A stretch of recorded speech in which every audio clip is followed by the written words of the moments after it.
নমস্কাৰ কৃষক বন্ধুসকল, বিশ্বনাথ এগ্ৰিফাৰ্ম চেনেলত আপোনালোকক পুনৰবাৰলৈ স্বাগতম জনাইছোঁ। মই আজি আপোনালোকক দেখুৱাম নেমু গছত আপোনালোকে কেনেকৈ সাৰ প্ৰয়োগ কৰিব লাগে, কেতিয়া কৰিব লাগে। মই আগৰ ভিডিঅ'ত জনাইছিলোঁ যে মই পৰৱৰ্তী ভিডিঅ'ত লৈ আহিম, যে নেমু খেতিৰ সবিশেষ মই লৈ আহিম বুলি আপোনালোকক প্ৰতিশ্ৰুতি দিছিলোঁ। সেই মৰ্মে মই এতিয়া কি কৰি আছোঁ ক্ৰমান্বয়ে লৈ আহিছোঁ। মই এয়া দেখুৱাইছোঁ। প্ৰথমতে মই গছডাল কাটি পেলাই ধুনীয়াকৈ এটা কাটিং কৰিছিলোঁ। কাটিং প্ৰুনিং মই কৰি পেলাই গছটো কিমান ধুনীয়া শ্বেপ এটা বনাই লৈছোঁ। পোনপ্ৰথমতে মই সেইটো দেখুৱাই লৈছোঁ আপোনালোকক। আপোনালোকে সাৰ দিয়াৰ আগতে এইকেইটা কাম কৰিব লাগিব। গছৰ যিবিলাক অলাগতিয়াল ডাল আছে তলৰ, সেই ডালবিলাক গোটেইখিনি কাটি দিয়ক। কাটি ইয়াৰ যিমান দূৰলৈকে আপোনাৰ ডালবিলাক বিয়পিছে সিমান দূৰলৈকে আপুনি ভালদৰে চাফা কৰি দিয়ক। এয়া চাওক মই কেনেদৰে চাফা কৰিছোঁ, আৰু চাওক মাটিটো মই কেনেকৈ কোমল কৰি দিছোঁ। এইটো চাওক মাটিটো। ইয়াত যদি আপোনালোকক শিপা অলপ ওলাই যায়, সেইবিলাক যদি কাটি দিয়ে শিপা, তেতিয়া আপোনাৰ কোনো অসুবিধা নাই, নতুনকৈ শিপা মেলিব, ধুনীয়া হ'ব। এতিয়া মই আজি আপোনালোকক দেখুৱাম যে নেমু গছ এটাত আপুনি কাটিং কৰাৰ পিছত তাক কেনেদৰে আপোনালোকে সাৰ প্ৰয়োগ কৰিব লাগে তাৰ সঠিক বিধিটি দেখুৱাম, যাতে গছটোৱে আপোনাৰ প্ৰপাৰ সাৰটো পায় আৰু গছ বৃদ্ধি হ'বলৈ আপোনাৰ সহায় পায়। মই আপোনালোকে যদি মোৰ চেনেলটো ছাবস্ক্ৰাইব কৰা নাই তেনেহ'লে ছাবস্ক্ৰাইব কৰি ল'ব। আৰু মোৰ কাটিঙৰ ভিডিঅ' আছে, আৰু নেমু ৰোপণৰ পৰা আদি কৰি সকলোবোৰ ভিডিঅ' মোৰ ডেছক্ৰিপশ্যনৰ লিংকত বা মোৰ আপুনি বিশ্বনাথ এগ্ৰিফাৰ্ম চেনেলত আপোনালোকে পাই যাব। যদি মোৰ চেনেলটো আপোনালোকে ছাবস্ক্ৰাইব কৰা নাই তেনেহ'লে অনুগ্ৰহ কৰি চেনেলটো ছাবস্ক্ৰাইব কৰি দিব, কিয়নো পৰৱৰ্তী পৰ্যায়ত মই খেতি বাতিৰ বিষয়ে এনেধৰণে ধুনীয়া ভিডিঅ' লৈ আহিবলৈ চেষ্টা কৰি আছোঁ। মই আৰু কেইটামান খেতিৰ ওপৰত মই এতিয়া কাম কৰি আছোঁ, সেইবিলাক মই আপোনালোকক পৰৱৰ্তী পৰ্যায়তে দেখুৱাব পাৰিম, কিয়নো সেইটো মোৰ ষ্টাৰ্টিং ফেজ হয়।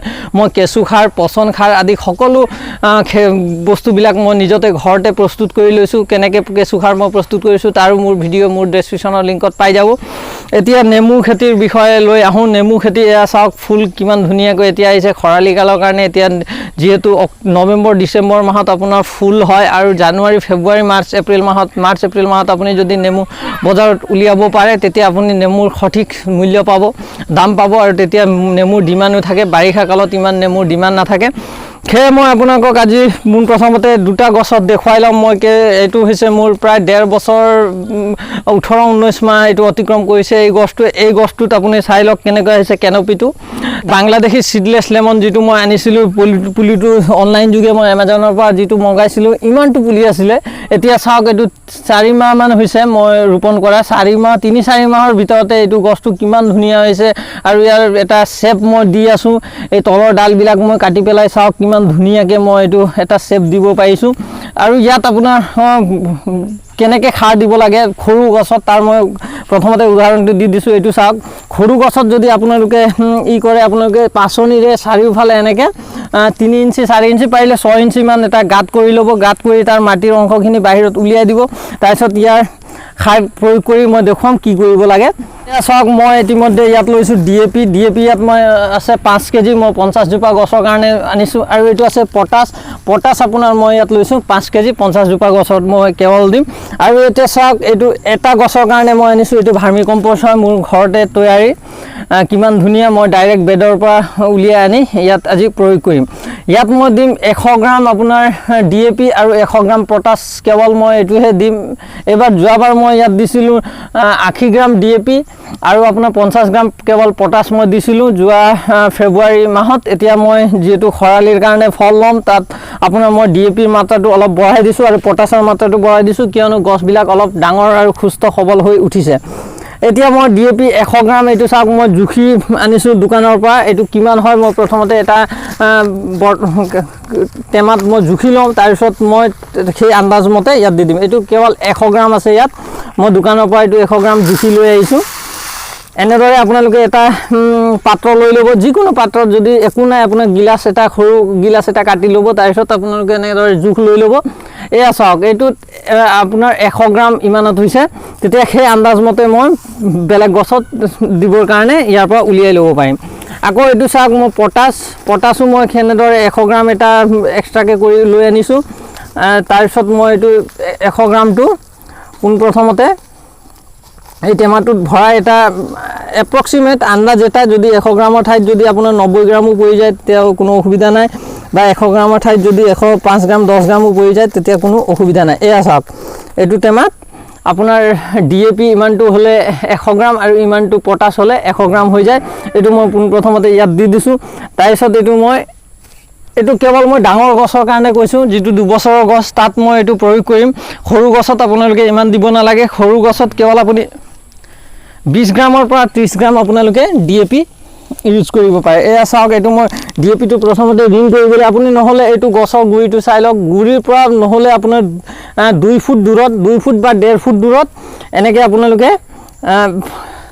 খাৰটো প্ৰয়োগ কৰি লওক প্ৰথমতে আপুনি যিটো DAP আৰু পটাছটো এনেদৰে চাৰিওফালে ছটিয়াই দিয়ক ছটিয়াই দি তাৰ পিছত ধুনীয়াকৈ এনেকৈ দি দিয়ক ধুনীয়াকৈ দি তাৰ পিছত আপোনালোকে পচন খাৰ বা গোবৰ বা কেঁচু খাৰ আপোনালোকে যি আছে আপোনাৰ উপলব্ধ সেইটো আপুনি পৰাপক্ষত আপোনালোকে 10 কেজি বা 15 কেজি যিমান বেছি হয় আপোনালোকে দিব পাৰে মোৰ লগত এবাৰ ইমান উপলব্ধ নাই সেইকাৰণে মই ইয়াত প্ৰতিজোপা গছত 5 পৰা 7-8 কেজি মান এটা গছত মই দিম আৰু এইটো আপোনালোকে এনেকৈ দি পেলাই কি কৰিব লাগিব মই সম্পূৰ্ণ দেখুৱাই লৈছোঁ আপোনালোকে মোৰ ভিডিঅ'টো কমপ্লিটকৈ চাই ল'ব আধৰুৱা কৰি ল'লে আপুনি পিছত আকৌ কি কৰিছিলে তাৰ পৰা আকৌ চাব লাগিব সেইকাৰণে ভিডিঅ'টো মনোযোগেৰে ভালদৰে চাই লওক কেনেদৰে মই ইয়াত খাৰ প্ৰয়োগ কৰিছোঁ যদি এইটো আপুনি প্ৰথমতে চাফা কৰি নলয় তেতিয়া আপোনালোকে অসুবিধা পাব এইটো আপুনি পচন খাৰটো গছৰ গুৰিলৈকে দিব পাৰে কিন্তু আপুনি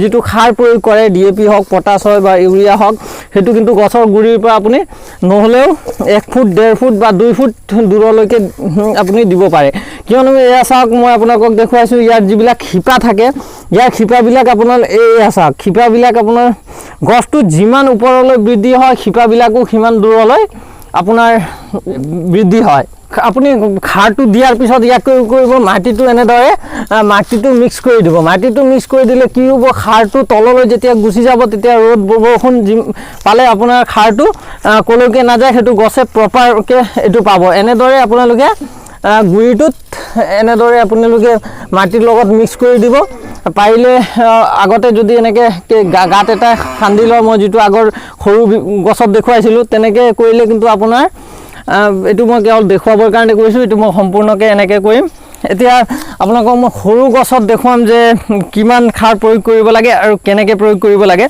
এয়া চাওক মই বস্তা তেনেদৰে লৈ আহিছোঁ লৈ আহি ইয়াত মই এটা গছৰ কাৰণে এতিয়া যিটো মোৰ গামলা আছে গামলাকে মই দি যাম তাৰপিছত আপোনাৰ যদি মোৰ আটি যায় তেন্তে মই আকৌ পিছলৈ ইয়াত আৰু বেছিকৈ দিবলৈ যত্ন কৰিম কিন্তু মোৰ এতিয়া কিমান ওলাব মই আন্দাজ পোৱা নাই নহলে মোৰ 2-3 কুইণ্টেল মান আছে আৰু গছও মোৰ যথেষ্টখিনি আছে সেইকাৰণে মই এইটো পুলি গছৰ কাৰণে এইটো চাওক মই ইয়াত কেৱল ইয়াত মই এইটো 100 গ্ৰামৰ টেমা হয় ইয়াত মই কেৱল 20 গ্ৰাম মানহে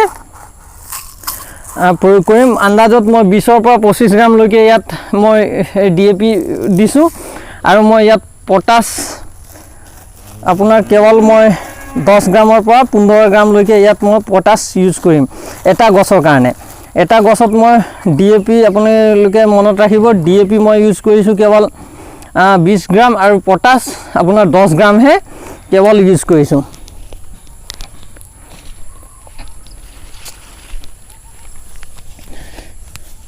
এয়া চাওক এইটো DAP টো আপোনালোকে কি কৰিব প্ৰথমতে ইয়াত চাৰিওফালে এনেকৈ দি দিব বেছিকৈ নিদিব চাব যদি বেছি দিয়ে তেতিয়া আপোনাৰ গছক হয়তো অপকাৰ কৰিব পাৰে আৰু মাটিকো অপকাৰ কৰিব পাৰে পৰাপক্ষত ৰাসায়নিক সাৰ ইউজ নকৰাই ভাল কিন্তু মোৰ লগত এতিয়া জৈৱিক সাৰ ইমান উপলব্ধ নাই অহা বছৰৰ পৰা মই ইয়াত ৰাসায়নিক সাৰ ইউজ নকৰোঁ কেৱল জৈৱিক সাৰহে ইয়াত মই প্ৰয়োগ কৰিম এয়া চাওক এনেদৰে আপোনালোকে ধুনীয়াকৈ চাৰিওফালে ইয়াক দি দিব ধুনীয়াকৈ দি আপুনি যিমান দিব পাৰে কোনো ক্ষতি নাই ইয়াত কোনো নাই গছবিলাক আপোনাৰ পুলিবিলাক হৰহৰাই বাঢ়িব আপোনালোকে এয়া চাওক এনেদৰে আপুনি কৰি যদি ইয়াত মাটিটো উঠাই দিয়ে তেতিয়া আপোনাৰ গছে প্ৰপাৰ একদম সাৰটো পাব আৰু আপোনাৰ গছ বৃদ্ধি হোৱাত এনেকৈ লহকৈ বাঢ়িব আপুনি ভাবিব নোৱাৰিব যে এনেকৈ গছ বাঢ়িব এইটো চাওক এনেদৰে মই এইটো মাটিটো ওপৰত দি দিছোঁ এতিয়া কি হ'ব গছে যিমানটো মই সাৰ দিলোঁ সেইটো প্ৰপাৰ গছে পাব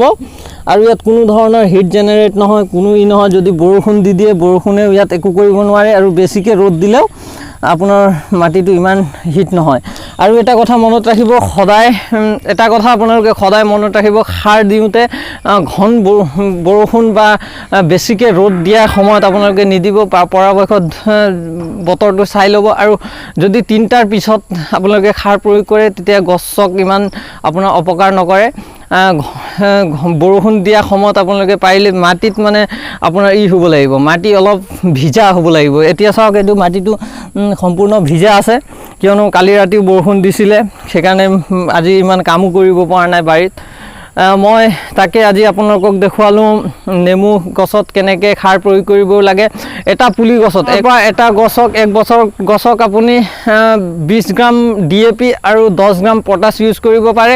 আৰু 2 বছৰৰ গছক আপুনি, মই মোৰ অভিজ্ঞতা মতে মই কৈছোঁ, এইটো কোনো মই এক্সপাৰ্ট নহয় বা নহয়, মই কোনো তেনেকৈ কৰা নাই। মই পঢ়ি পেলাই যিটো মই জানিছোঁ বা মই প্ৰেক্টিকেলি কৰি পেলাই যোৱা বছৰ মই যিটো দিছিলোঁ তাৰ ফল চাই পেলাই এতিয়া মই তাৰ ড'জটো অলপ বঢ়াইছোঁ। মই 100 গ্ৰাম DAP আৰু 100 গ্ৰাম পটাছ দিছোঁ কেৱল। কিন্তু আপোনালোকে তাত জিংক, মেগনেছিয়াম, কেলছিয়াম এইবিলাক ডেফিচিয়েঞ্চি যদি আপোনাৰ গছত আছে, তেতিয়াহ'লে সেইবিলাকো দিব পাৰে। বা কিবা এটা মাইক্ৰ' নিউট্ৰিয়েণ্টছ আপুনি যিটো ছইল থাকে, ছইলত সেইবিলাক আপোনালোকে ইউজ কৰিব পাৰে। মই কিন্তু এতিয়া ইউজ কৰা নাই, পৰৱৰ্তী পৰ্যায়ত যদি মই ইউজ কৰোঁ আপোনালোকক মই দেখুৱাবলৈ চেষ্টা কৰিম। যদি আপোনালোকে মোৰ চেনেলটো ছাবস্ক্ৰাইব কৰা নাই, তেনেহ'লে ছাবস্ক্ৰাইব কৰি দিব আৰু কাষত থকা বেল আইকনটো বজাই দিব, যাতে পৰৱৰ্তী ভিডিঅ'বিলাক আপোনালোকে ন'টিফিকেশ্যনৰ দ্বাৰা পাই থাকিব পাৰে।